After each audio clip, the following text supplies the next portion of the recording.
I've reached Mythic and the leaderboards multiple times in the previous seasons. I've always grinded right after the rank reset. So this time I was thinking, what if I try reaching Mythic on a new account?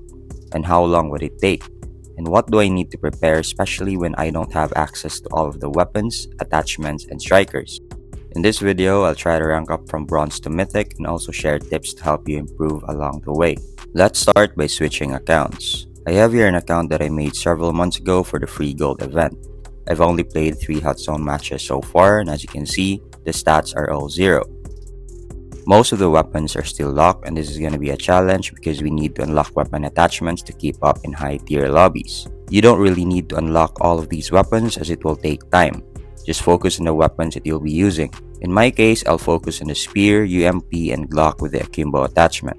If you have weapon XP cards, use them to level up your chosen weapons to level 50. That's also the same case with the strikers. Only buy the ones that you'll really use. You'll need reputation coins for this one, and you can get them in the striker pass or in events. Master at least 3 to 4 strikers just in case your preferred striker will get picked by your teammates. This account is actually very lucky because I unlocked the veteran return pass for being inactive, and I can enjoy these free benefits. Before anything else, let's quickly set up our settings.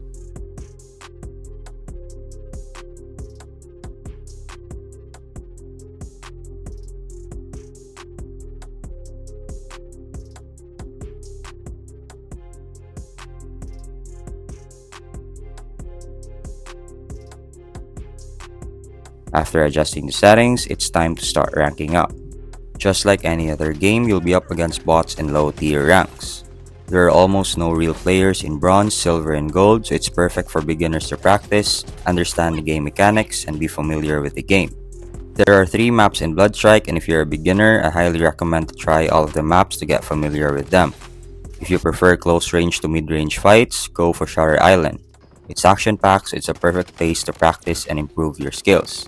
Zerd Valley and Skyline are larger maps, so there are lots of open areas, which means that you need to have a strategy, especially in how you rotate on the different areas of the map.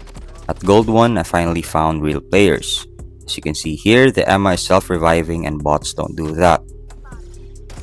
We finally reached Platinum, and this is where we'll encounter more real players. And now we need to start using strategies to outplay our opponents. One of the most important strategies I've learned is using the high ground advantage. Like for example, in this clip, there are multiple enemies and I'm clearly at a disadvantage if I fight them head on. So I use 0 skill to gain a high ground advantage and take them one by one.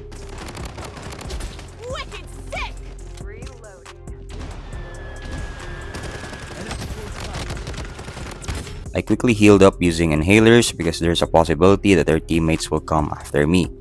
I heard a footstep, so I quickly repositioned by taking the high ground again and used grappling hook to get to a safer area.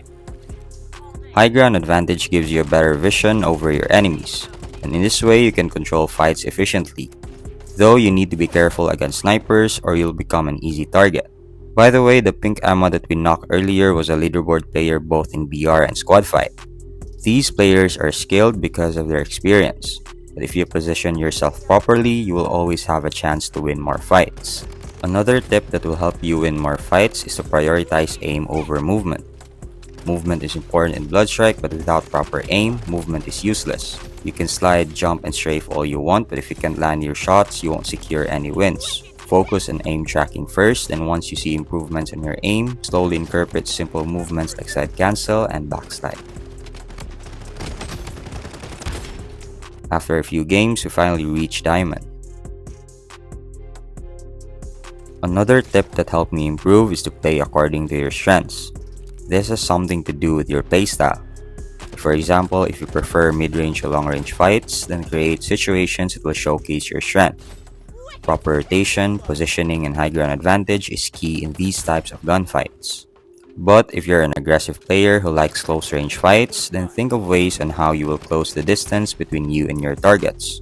Honestly, I prefer mid-range to long-range fights because I'm not that good in close-range fights. But there are times where you can't avoid situations like that, and of course, if we want to improve, we need to get out of our comfort zone. But knowing your strengths is key. Play around them, win your fights while slowly working on the areas that needs improvement. Another important tip that will help you win more games is to learn how to redeploy your teammates. There is power in numbers. If you have good teammates, you can rotate and take fights together, which increases your chances of winning. Having teammates left increases your chances of staying in the game much longer. Though there are really times when we get paired with a bad team, and that's the reality of solo players. It's ideal to redeploy teammates, but if they keep on dying every single time, then just focus on your other teammates.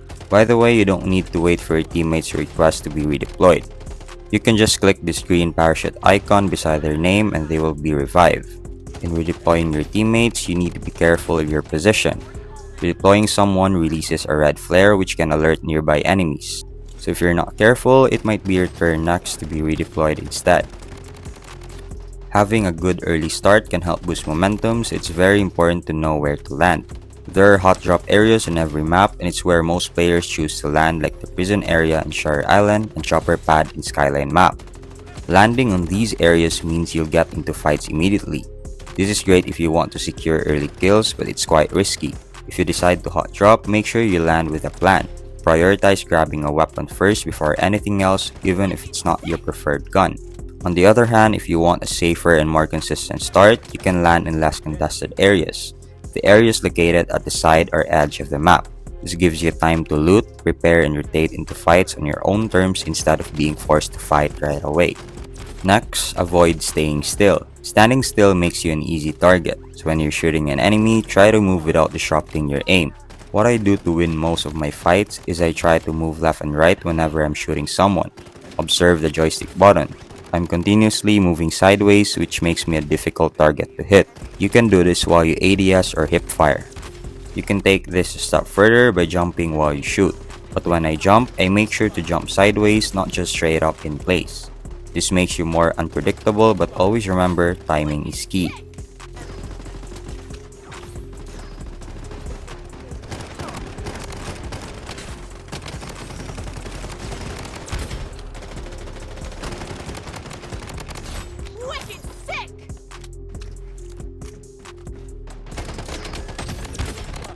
Next, don't force fights. Not every fight is worth taking.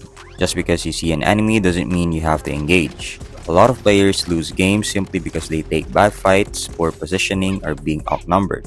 Just like in this clip, I managed to knock one down, but he has teammates left, so I quickly repositioned to avoid being cornered. Then I re-engage using my grappling hook to catch them off guard and take them one at a time.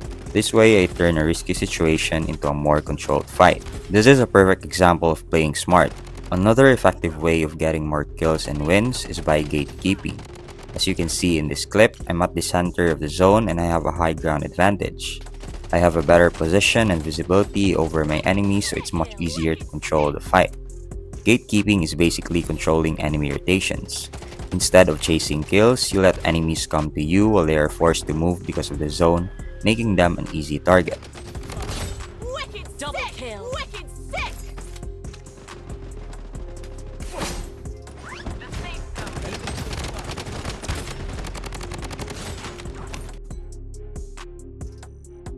The addition of the grappling hook really changed how we approach every fight. It made movement a lot more dynamic and unpredictable. Before, players were more limited to ground movement, but now you can instantly reposition, take high ground, or escape dangerous situations in seconds. You can use it aggressively, like pushing enemies or closing the gap quickly.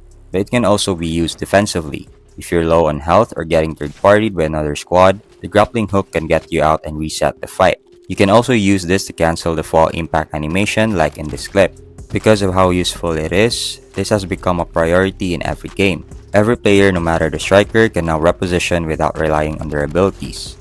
A lot of players lose fights not just because of a bad aim, but because they panic and make the wrong decision. They either push too aggressively or freeze up when they should fight back. Staying calm helps you come up with better options on how to approach a fight, and this can only be learned through experience. Instead of just spraying your bullets, try to practice trigger discipline.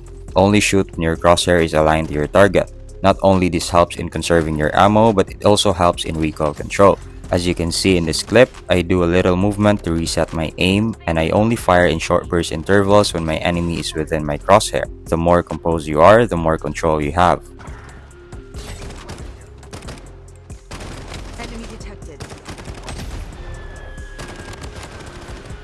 Changing map. It's easier to rank up if you play with your friends, but if you're a solo player, it's better to expect that you will have bad teammates in some of your games. You'll get teammates who don't know how to redeploy even when they have the chance, or players who suddenly go AFK after dying a few times. And this is the reality once you reach Legend or Mythic. You'll also run into Magnum abusers and full squads that stick together and chase you everywhere you go.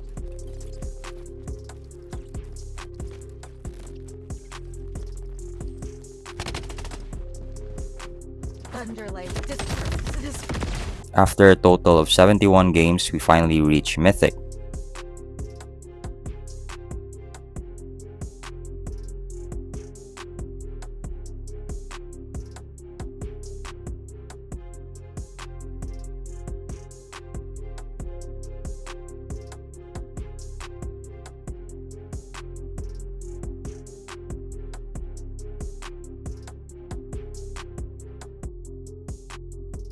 Did you find this video helpful?